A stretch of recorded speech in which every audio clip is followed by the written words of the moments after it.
Welcome back. I'm Kim Bailey. She's Fulyana Osborne, and this is Inside Exec.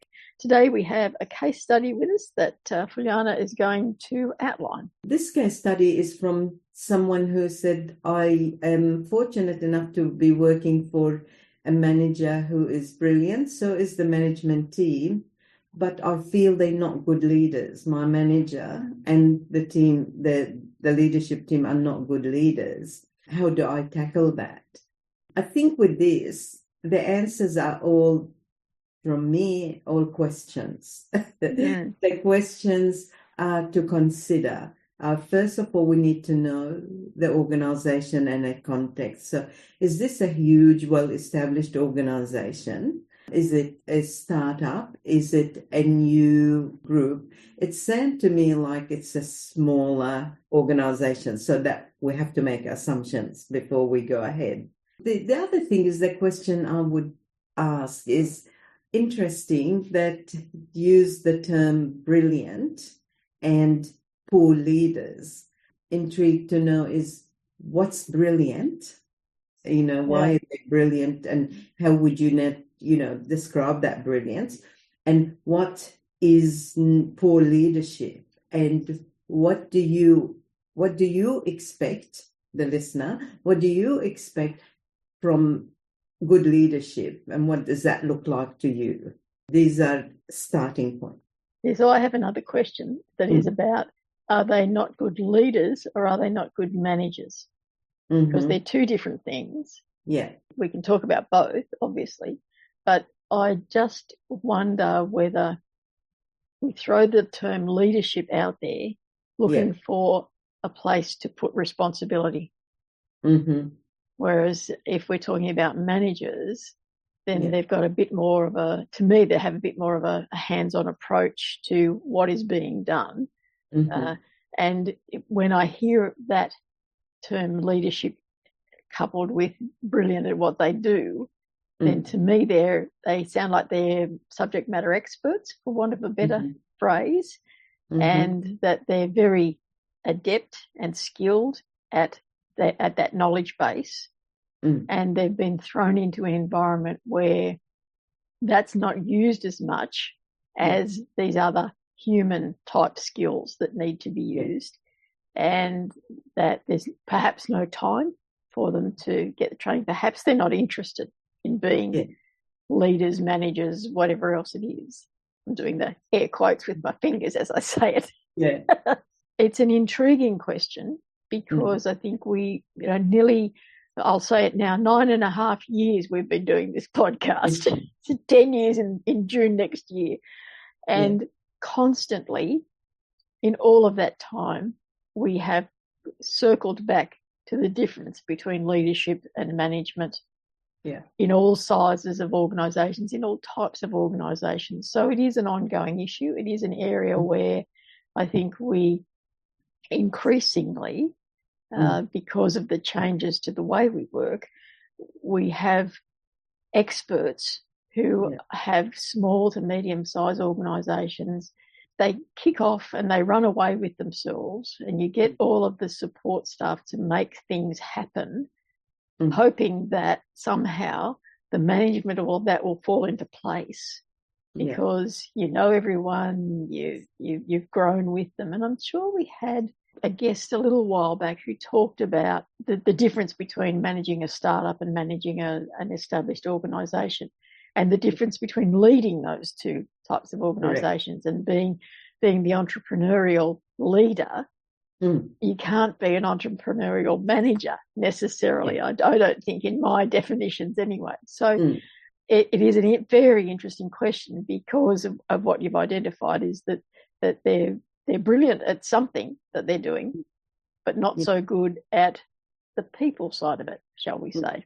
That would be my interpretation as well. So if you look at the leadership, nearly from all our experience, it seemed to be when people are talking about not happy about leadership, it seemed to be more about people interaction. It's more about the human leadership rather than, and particularly saying brilliance, and I know here we have to fill in the gaps, but maybe they're brilliant because they have a great idea, They created a great business. Yep. They're growing the business. So on that level, they're doing really, really good job. But in communicating with the staff, maybe in having those interactions, maybe they could be either not natural at it, or they could be time poor at it. They're putting all their efforts. What I would say, again, with knowing very little about the organization and your situation as a listener, I would say this is a great position to be in. That's nothing to worry about. This is absolutely wonderful. So if they got the vision, if they're creating this and you're part of something exciting that's growing, that's why you call them brilliant, the poor leadership, why don't you step up? You're a team. So then there's an opportunity there. They probably like it and trust you to step up. You can step up in a way that, okay, so you think they're not communicating enough? Initiate the communication. Put some structure in place where you can communicate amongst yourselves. Do that. So to me, that'll give you a really, really good way of growing faster. By doing that, at the same time, you've got the advantage of the company growing. I think the thing that I worry about is that when you've got that sort of going on in an organization, sometimes, not always, there's a tendency to talk amongst yourselves and say, oh God, they're hopeless. You think they will be, but please don't do that, because that doesn't solve anything. Because what will happen there is you're creating negativity without solution. And if the leadership team sat there and say, oh, Mary Jane or Bob Smith is hopeless, how's that going to help them? It doesn't, and it's bad form. So I think more about, back to your favorite thing, Kim, communication, which is really the key to everything. Communicate, come up with solutions, and don't try to fit them into your definition of an ideal leader. Just look at the whole situation. Well, it's such a charged term. And I think the starting point really is to put down what you think the organisation needs as a good leader. What qualities are you looking for in a good leader for the organisation? Not for you particularly, not for anyone else in the team particularly, but what does the organisation, what qualities in a leader does the organisation need? So, if it's good communication, if it's the ability to manage the human resources side of it, to pick the right person for the right task. So much of it comes back to communication that it's hard to pinpoint other things. But, do they want in a quality that they might want is compassion. Are these people who are so brilliant and so focused on what they're expert at, that they don't understand that some people mightn't be able to work at 100% some days? Do they just ignore the interactions that people might be having, or that the struggles with resources, or the time that it might take some things to get done? Are they just ignoring all of that and barreling forward on wherever they're going with their brilliant idea? For me, it would be about saying, give me the qualities that you're looking for in good leadership for this organisation, for the tasks that we have to do, for the environment that we're in, for the economic and geographical and business-wise as well. And then out of that, perhaps what happens is that you can see that someone's got that quality. Don't necessarily want to be a leader, but they're in the team and they've got that quality. And so you have a session where everybody sits down and you look at the qualities that you've identified, and you're all on the level playing field. So you set aside some time that is away from the work area, not necessarily the work environment, and everyone is part of the discussion. So just a round table that says, here are the qualities that we think are good in a leader for this organisation. So-and-so is really good at this. Can we give them a chance to take on the responsibility for that quality?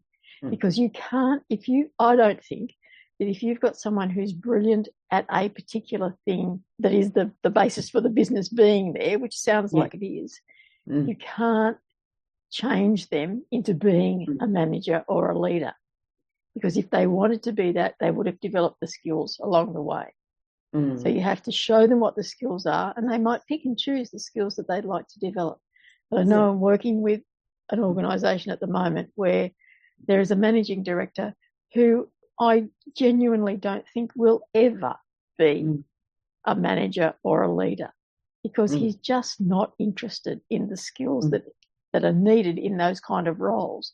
But he loves the title managing director, and he loves to go in and say that he's the managing director, and he loves to spend time doing the things that will distract him from doing the things he doesn't want to do. That's who he is. He's young. When I say very young, he's in his 30s, so that's very young to me. Younger than my youngest child, so he's very young.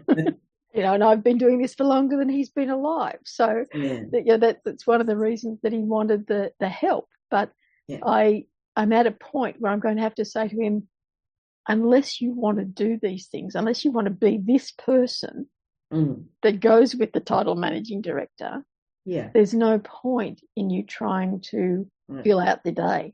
In this situation for the case study, it needs everyone needs the qualities for the organisation to be identified. Then everyone needs to sit down and say, okay, have we got these qualities in the team? Can someone take on that part of it? And then by association, by watching someone who is good at that particular thing, these people who are the current leaders, managers, might, by osmosis, take on some of that information. It's about learning in a safe environment, learning within the organisation, within the product that they've identified, the business that they've developed. And so I just think that there's opportunity there, but it's got to start with the identification. True. And I think that we've got to get away from thinking leadership is all the responsibility of the CEO and the direct reports. Leadership comes from any chair. That's why what you say, get together, identify, see who got that skill. So you can be a leader no matter what position you're in. And if you have that mindset, then it comes, and then you start identifying it and making it work. The other thing is, stop and think, maybe that person is actually a fantastic leader because he or she's approach is saying, oh, I don't want to stifle them. I don't want to tell them what to do and do it my way. Maybe that. So unless you talk, unless you identify, you won't be able to say, oh, okay, I see what you're saying. We could do this. I can put that in place. You want to learn more. Okay, you maybe in a vacuum, maybe this lack of leadership is seen as we don't know what's happening. Okay, communication. Let's look at what to do with that.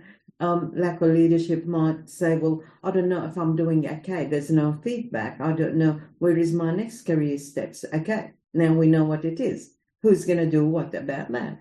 Or, until you get to that, instead of this abstract, they're brilliant but not good leaders, and then help them and help ourselves by saying, well, I'll step up. Can I put that in place? Would anybody like to work with me on that? I think it's very much about the change in the business environment that allows the entrepreneurial thinking to start a business, to have it go. And, not everything is the grand corporation, but the opportunity to pursue single ideas to make a difference is there now more than it has ever been. We have to acknowledge that brings with it a whole different range of management discussions and issues, but it still comes back to some basic stuff, like most things do. And floral art came into my mind then because at its basis, it's about the principles and elements of design.